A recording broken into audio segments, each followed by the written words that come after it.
However, while Vermi and Mika were beginning to have their conversation, getting to know one another, elsewhere, other things were going on, as always. On board the ship that they were now traveling beside at light speed, Captain Friedmont was beginning to have a discussion of his own. Sitting in his captain's office, his feet kicked up on his desk, impatiently tapping one of his feet as he was leaned deeply into his chair, hands behind his head, staring up at the ceiling, with a somewhat disgruntled expression on his face, seeming as if he was waiting for something. The doors to his office opened up as a nobody crew member entered the room. Captain, I have the report you requested. It's about damn time, Friedmont said, pulling his feet off the desk.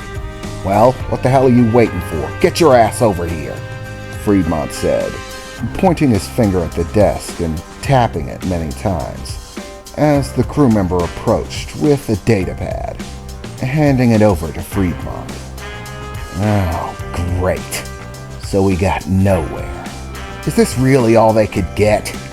Friedmont said, staring up at the crew member. We're sorry, sir. That's all we could get. We did exactly as you requested. We used the transmissions that we sent to the ship, the communications where we were inviting them over for festivities, to mask a scanning signal, in order to take stealth scans of the ship without them noticing. As far as we can tell, the ploy went over smoothly. They don't know we were scanning them. However, the scans didn't yield anything. It's weird. All we got was an exterior scan, and even that is muffled. It's as if their ship is producing some sort of extraordinary energy fluctuation. Some field, aside from their shields, that's preventing an interior scan and muffling the exterior ones. To be honest, no one on board the ship has ever seen anything like it. It's like they have some sort of dampening field that's stopping us from, well, detecting anything. That fucking bitch. She's a clever one, I'll give her that. Captain Angelica, what the fuck ever. Rotten bitch. Talking all that shit about me, just because she's got a shiny new ship. And it appears it comes with some new benefits. Either some sort of device that allows them to shield their internal systems from scans that's always running, or she's specifically keeping it running because she doesn't trust me. How dare she not trust me? I look like a fucking trustworthy guy, don't I? Friedmont said, staring up at the crew member in front of the desk. Yes, Captain, of course. You look very trustworthy. Of course I am. I'm practically a stand-up freaking guy. And I've been piloting and being captain of ships in this sector for a long damn time. And I've never once come across a ship with that kind of design. It's basically unheard of. It doesn't match any make or model in the system. This entire segment of space, I've never seen anything like it. Which means it's a custom job, built specifically for the individual, which is next to unheard of. Do you have any idea how much capital it takes to build a fucking starship? Well, do ya? Friedmont said, once again staring up at the crew member in front of him. No, Captain, I don't. It takes a fucking lot. Who the hell is this bitch? Where did she come from?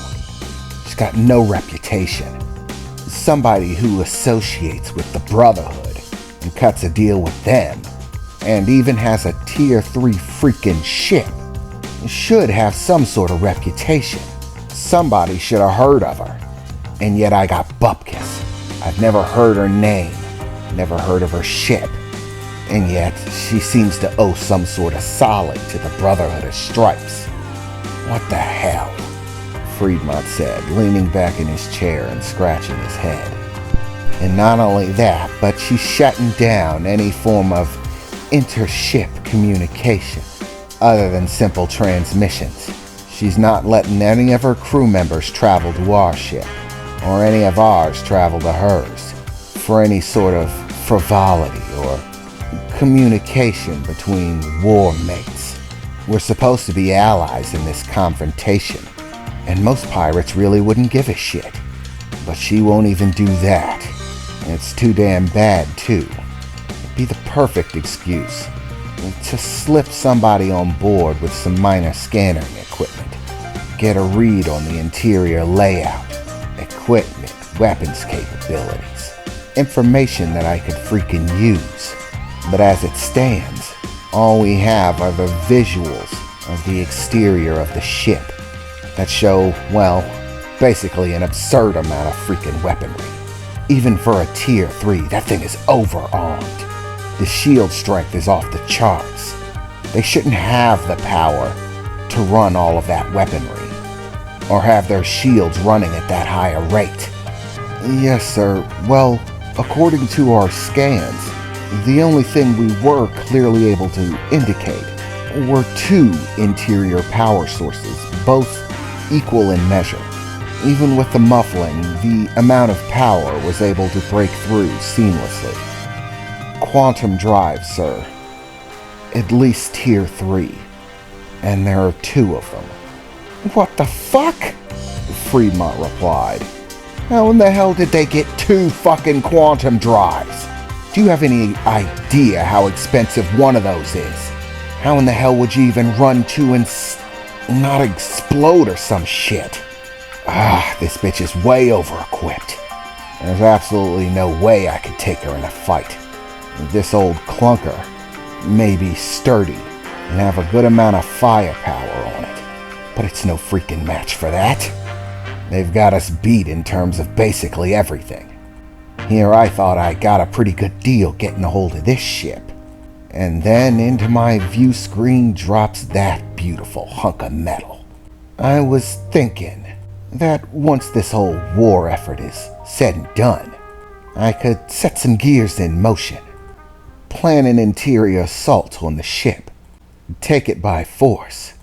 A ship that nice is too good to leave in the hands of some uptight bitch like that. Oh, the uses I could make with 2 tier 3 ships at my disposal. Man, I'm just having the worst luck with women lately. First, that fucking bitch, Mika, thinks she can throw me out into the dead of space. As soon as I'm done with this crap, I'm hunting her ass down, even if she's got the Kraken on her side. And my old ship, a tier 3 ship, should be more than enough to do her ass in. And then while I'm plotting my vengeance against her, I get some new uptight bitch talking to me like I'm nobody. Well, Captain Angelica, you go ahead and you keep sitting pretty, because nowhere in my deal with the Brotherhood of Stripes did it ever say that once the war effort was over, I couldn't take what I wanted. And that ship you're sitting in is prized territory. And I'm gonna add it to my freaking collection. With 2 tier 3 ships working under my command, I can run this whole damn sector, be in charge of the pirating game. All I need is a door in, some way to actually get a read of the interior of that ship, or maybe just a good opportunity to take control of it. So long as the Brotherhood gets what they want, they don't care what happens, or how it happens. So she's not friendly enough to just invite us over to hang out. So freaking what? There'll be other opportunities. For example, once we enter this conflict, it's highly possible with a tier 3 ship she's going to be sent in to do some heavy fighting. Once that happens, all we have to do is request to give them some help repairing their ship. With heavy damages and a high likelihood of casualties, they're going to need help here and there. All we have to do is be around to offer that helping hand. Once that happens, we can get on board, plant some equipment in the right places, and then when it's all said and done, we can shut that fucker down. At least until we get on board. Then it's a simple matter of storming the crew, taking them out before they know they're in danger. If we can do that, the ship is ours, and that bitch is never gonna see it coming. I'm gonna have her wishing she had shown me some fucking respect. And Friedmont said, staring at the data pad with the very limited amount of information they had available on it.